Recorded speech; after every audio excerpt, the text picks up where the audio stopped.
É um privilégio participarmos juntos de mais esse momento de estudo da Palavra de Deus. À medida em que as pessoas envelhecem, elas começam a se preocupar com o futuro. Os temores vão desde morrer cedo demais, deixando a família sem segurança financeira, ou até viver tempo demais, esgotando os seus recursos. Alguns têm medo de ter alguma enfermidade grave que esgote os seus recursos, e outros têm medo de dependerem dos outros. Quando nós confiamos no Senhor e seguimos os seus caminhos, podemos pôr de lado a ansiedade, as preocupações, confiando em que Deus cuidará de nós até o final de nossa vida. Nessa semana, nós estudaremos os conselhos da Palavra de Deus para aqueles que estão na última etapa da vida. O que fazer, o que evitar, como viver, alguns princípios básicos a seguir. Vale aqui uma nota ao iniciarmos a lição desta semana. A lição da Escola Sabatina é preparada para os adventistas no mundo inteiro. A mesma é estudada simultaneamente em mais de 100 países diferentes, em mais de 100 mil congregações diferentes. O Brasil possui algumas leis específicas quanto à herança de bens.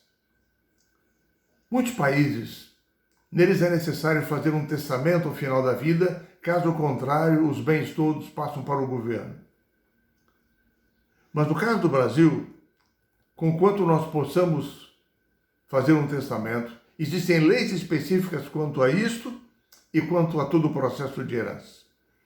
Assim, talvez aqui nós no Brasil, a lição necessite de uma abordagem diferente para alguns de seus tópicos. Mas vamos à lição. Jesus contou a parábola do rico insensato. Ele multiplicou os seus bens, mas cometeu 3 erros. Primeiro, ele parou de produzir. Apenas descansava e aproveitava a vida. Segundo lugar, ele não fez previsão para o que ocorreria com seus bens após a sua morte. Terceiro lugar, ele vivia como se não houvesse Deus e nem vida eterna. Essa parábola nos ensina algumas lições preciosas, em especial para os idosos. O que fazer e o que não fazer na aposentadoria. Primeiro lugar, não viver egoisticamente na última etapa da vida.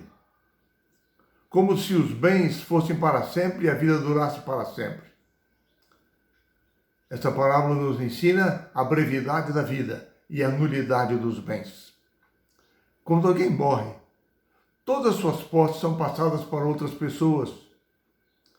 A única coisa que levamos para a sepultura é o nosso caráter e as obras que foram registradas no céu daquilo que nós fizemos. Segundo ponto é que o erro daquele homem foi que ele parou de exercer algum tipo de atividade. Apesar do declínio físico, é possível continuar produzindo frutos enquanto se é capaz. Tanto frutos para Deus como para os outros, para a família, para a igreja, etc. Por exemplo, o livro de Daniel e de Apocalipse foram escritos quando seus autores já estavam com mais de 80 anos de idade. Ellen G. White produziu o grande livro Desejado a Todas as Nações após os 70 anos de idade.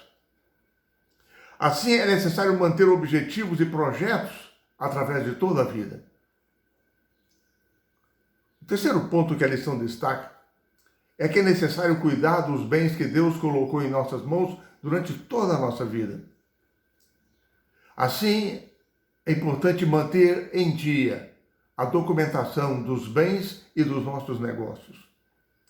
Buscar orientação profissional se necessário, para que a administração dos nossos recursos seja a melhor possível até o final da nossa vida.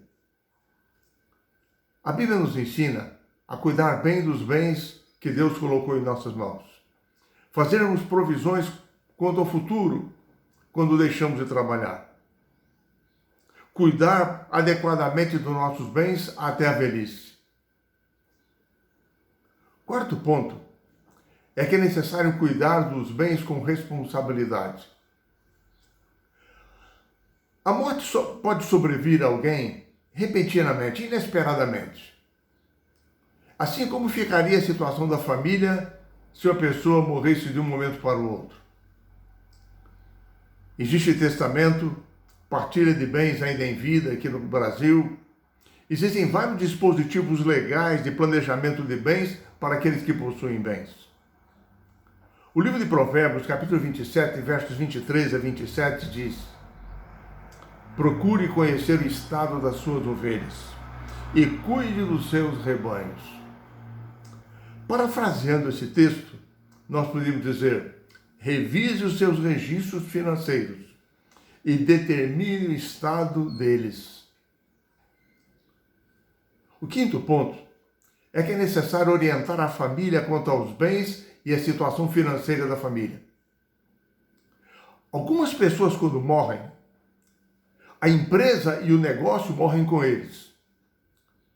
Os herdeiros ficam apenas com problemas para resolver, sem nenhuma informação, sem saberem como iniciar o cuidado dos bens.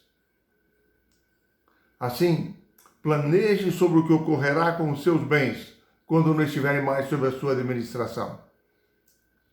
Ensine, por exemplo, a sua esposa, os seus filhos, a sua família, onde está a sua documentação pessoal, a documentação dos seus bens, como ter acesso aos seus negócios, como administrar os recursos que você deixou, como funcionam os seus negócios, que compromissos necessitam ser saudados.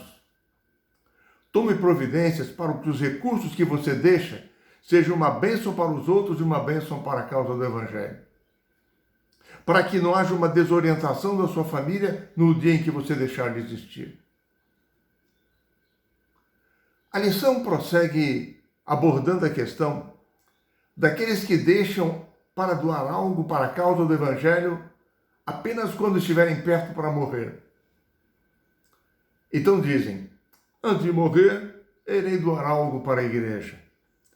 É tipo assim uma caridade no leito de morte. A lição faz algumas observações de que, primeiro, a morte pode surgir repentinamente e não haver oportunidade de doar mais nada.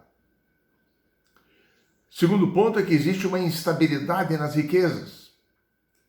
Elas podem se esvair rapidamente num desastre financeiro. As coisas que se veem, diz a Bíblia, são temporais, as que não se veem, elas são eternas.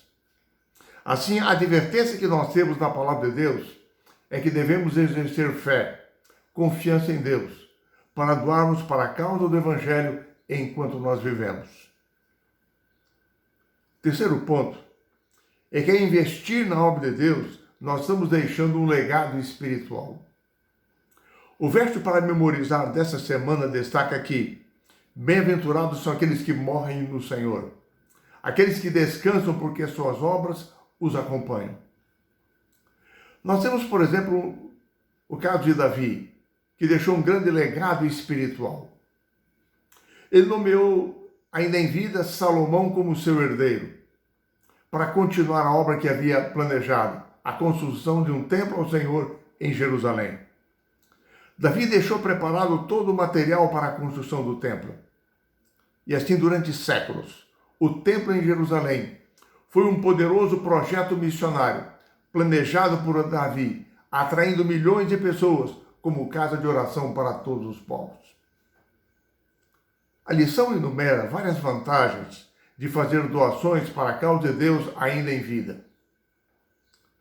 E algumas delas são: primeiro, o doador pode ver os resultados ainda em vida. As necessidades presentes podem ser beneficiadas agora. Não haverá disputas entre familiares após a morte. Estaremos dando um exemplo do valor da generosidade. Isso minimizará impostos sucessórios. A doação em vida garante a entrega de um bem à entidade beneficiada. E ainda em vida, o coração do doador é mudado do egoísmo para o altruísmo e está armazenando tesouros no céu.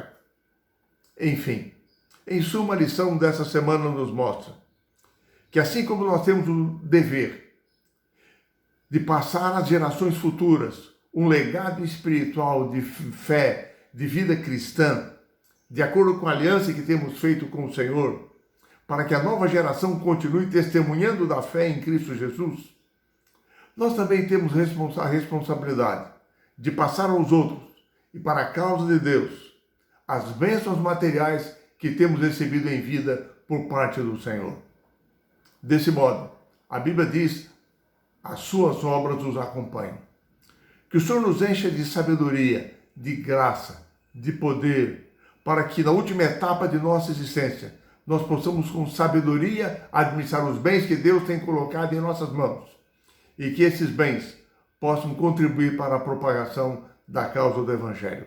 Que o Senhor nos abençoe e nos guarde.